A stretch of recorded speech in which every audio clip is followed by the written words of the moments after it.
लाले चंदन शोभे उनके भाल सखिया,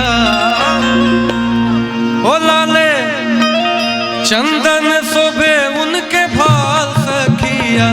चारों दुल्हा में बड़का कमाल सखिया, चारों दुल्हा में बड़का कमाल सखिया।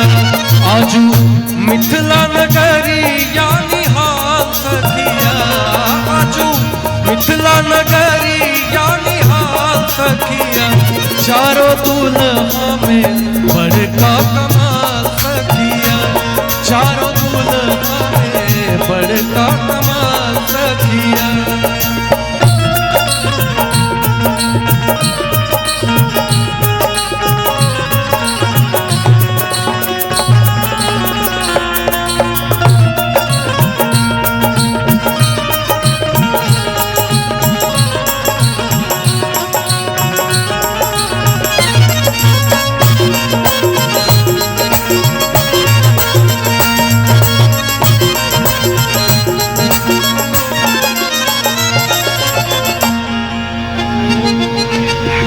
जकरा लागी जोगी मुनि जप तप कइले,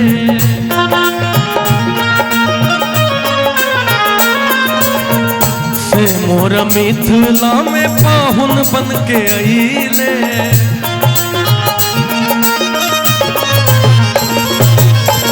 जकरा लागी जोगी मुनि जप तप कइले, से मोर मिथिला में पाहुन बन के अइले। और आजू लोढ़ा से सेकाई उनके गाल सखिया, आजू लोढ़ा से सेकाई उनके गाल सखिया। चारों दुल्हा में बड़का कमाल सखिया, चारों दुल्हा में बड़का कमाल सखिया।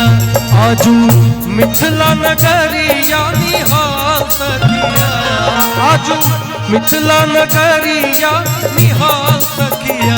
चारों दुल्हा में बड़का कमाल सखिया, चारों दुल्हा में बड़का कमाल सखिया।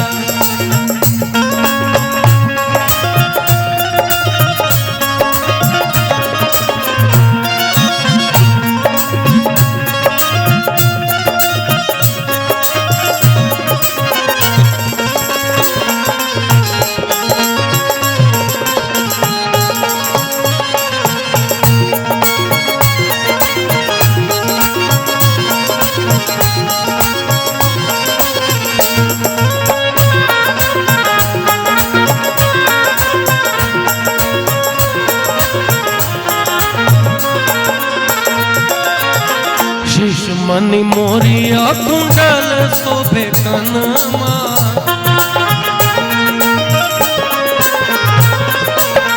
शीश मणि मोरिया कुंडल शोभे कनमा। कर कर कजरा रे चुलमी नयनमा, कर कर कजरा रे चुलमी नयनमा। लाले चंदन शोभे उनके भाल सखिया, लाले चंदन शोभे उनके भाल सखिया। चारों दुल्हा में बड़का कमाल सखिया, चारों दुल्हा में बड़का कमाल सखिया। आजू मिथिला नगरी यानी हाल सखिया, आजू मिथिला नगरी यानी हाल सखिया। चारों दुल्हा